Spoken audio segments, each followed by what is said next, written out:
हरे कृष्णा। हम सबको पता है कि भगवान अपने भक्तों की रक्षा करते हैं, लेकिन आपको शायद ये नहीं पता होगा कि कभी कभी भगवान अपने भक्तों को फंसा भी देते हैं। जी हाँ, और वो ऐसे फंसाते हैं कि बेचारा भक्त ना कुछ बोल सकता है और ना कुछ कर सकता है। बिल्कुल वैसे ही जैसे भगवान श्री कृष्ण बचपन में माखन चुराते समय ग्वाल बालों के साथ क्रीड़ा करने के लिए किया करते थे।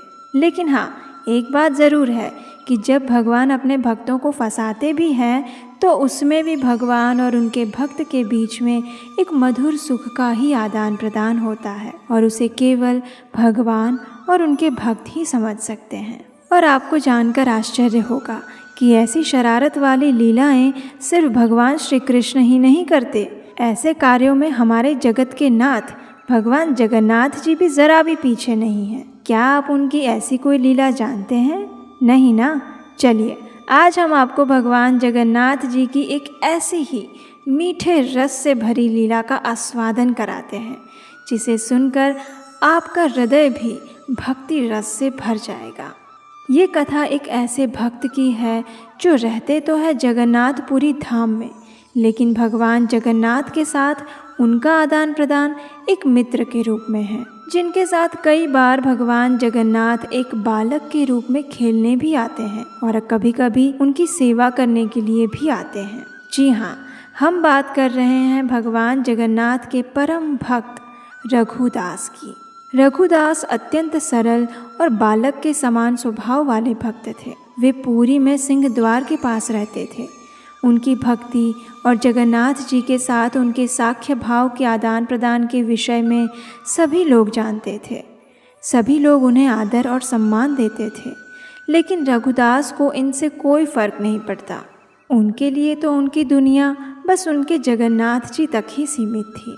अब आप तो जानते ही हैं कि जय गौर से कृष्ण से जगन्नाथ। अब जब तीनों एक ही हैं तो तीनों की प्रवृत्तियां भी तो एक जैसी ही होगी ना। तो बस एक दिन ऐसा ही हुआ। एक बार रात के समय जगन्नाथ जी रघुदास के पास आते हैं और कहते हैं, रघु चलो आज हम राजा के बगीचे से कटहल चुराते हैं और फिर हम दोनों उसका आस्वादन करेंगे। जगन्नाथ जी की बात सुनकर रघु ने कहा, लेकिन आपको कटहल चुराना क्यों है? अगर आपको कटहल खाना है तो मैं आपके लिए एक बहुत ही अच्छा कटहल का फल ले आता हूँ। लेकिन ये बात सुनकर जगन्नाथ जी ने कहा, अरे नहीं, इस प्रकार तो प्रतिदिन मुझे सारी चीज़ें मिलती रहती है। मुझे किसी और चीज़ की कोई आवश्यकता नहीं। वास्तव में मेरे पास सब कुछ है।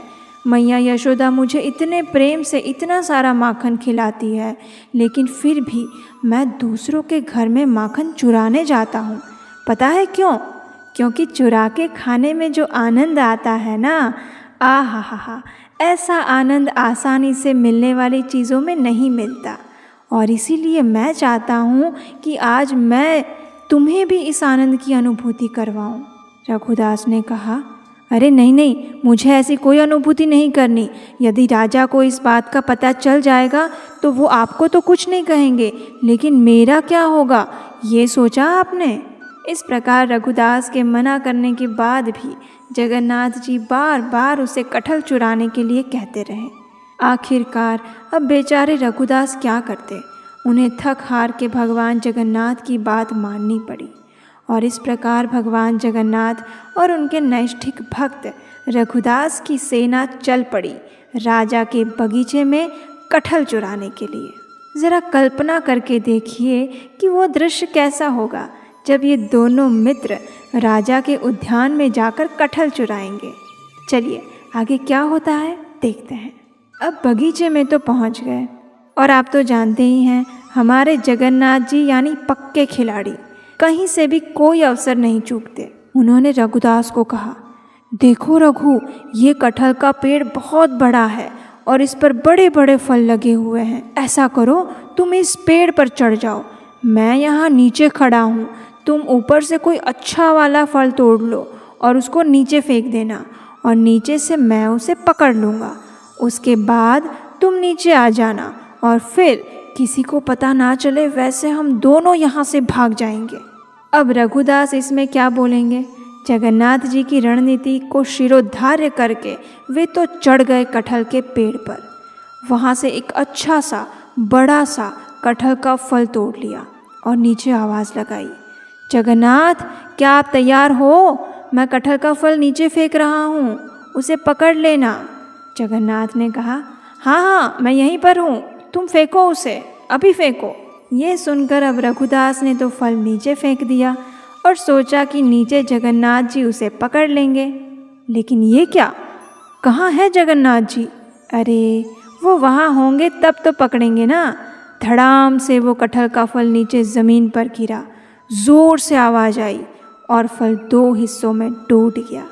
जब राजा के सिपाहियों ने ये आवाज़ सुनी तो उन्हें पता चल गया कि ज़रूर कोई कटहल का फल चुराने के लिए बगीचे में घुसा है। वे सब दौड़ते दौड़ते वहाँ आ गए और अब यहाँ का दृश्य देखा तो उन्हें विश्वास ही नहीं हो रहा था। उन्होंने क्या देखा कि बड़ा सा कटहल का फल ज़मीन पे गिरा हुआ है और उस पेड़ पर रघुदास बैठे हुए हैं। सिपाहियों ने तुरंत जाकर राजा को सूचना देते हुए कहा कि हे राजा, आश्चर्य के साथ हमें आपको सूचित करना पड़ रहा है कि आपके बगीचे में आज रघुदास कटहल का फल चुराने के लिए आए थे और अभी भी वो वहाँ पेड़ पर बैठे हुए हैं।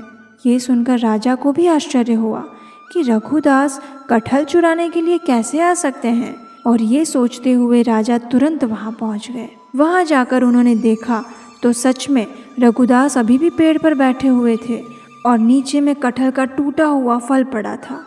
राजा ने रघुदास को नीचे आने के लिए कहा। जब रघुदास पेड़ से नीचे आए तो राजा ने उनसे कहा, हे मेरे प्रिय और परम भक्त रघुदास, अगर आपको कटहल खाने की इच्छा थी तो आपने इतनी रात को यहाँ मेरे बगीचे में आने का कष्ट क्यों किया? यदि आप कहते तो मैं इस फल को आपके घर पर भिजवा देता। अब रघुदास क्या उत्तर देते। उन्होंने राजा को जगन्नाथ जी का सारा वृत्तांत कह सुनाया कि किस प्रकार जगन्नाथ जी ने उन्हें इस प्रकार चोरी करने के लिए कहा था और फिर वे ही वहाँ से गायब हो गए।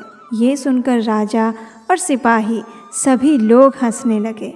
सभी लोगों ने रघुदास के साथ भगवान जगन्नाथ की इस मधुर लीला का आनंद लिया और अनेक दिनों तक भगवान की चोरी की इस कथा की चर्चा पूरे नगर में होती रही। एक बार जब रथ यात्रा के समय सारी तैयारियां हो गई थी, भगवान जगन्नाथ जी, बलदेव जी और सुभद्रा मैया अपने अपने रथों पर सवार हो चुके थे। राजा ने भगवान जगन्नाथ के रथ के सामने झाड़ू मारने की पहिंद विधि भी कर ली थी। चारों ओर शंख, मृदंग, करताल बज रहे थे और जैसे जगन्नाथ जी का रथ खींचने लगे तो वो रथ हिला ही नहीं। अनेक बलशाली लोगों को लगाया गया और यहाँ तक कि रथ को खींचने के लिए अनेक हाथी को भी बुलाया गया, लेकिन जगन्नाथ जी का रथ 1 इंच भी नहीं हिला। अंत में राजा ने रघुदास को बुलाया। रघुदास ने रथ पर जाकर भगवान जगन्नाथ जी के कानों में जाकर कुछ कहा और उसके बाद तुरंत रथ चल पड़ा। रघुदास भगवान जगन्नाथ जी के अत्यंत प्रिय भक्त थे, जिनके पास भगवान अनेक बार अपने प्रेम का प्रत्यक्ष आदान प्रदान करने आते रहते थे। ऐसे भक्तों की कथा का श्रवण भी हमें भक्ति मार्ग में अग्रसर करता है। इसलिए भगवान और उनके भक्तों की ऐसी ही रस में डूबी हुई कथाओं का आस्वादन करने हेतु इस चैनल को सब्सक्राइब कीजिए, जिससे कि भगवान की कथाओं की ये अमृत धारा निरंतर आपको मिलती रहे। हरे कृष्णा।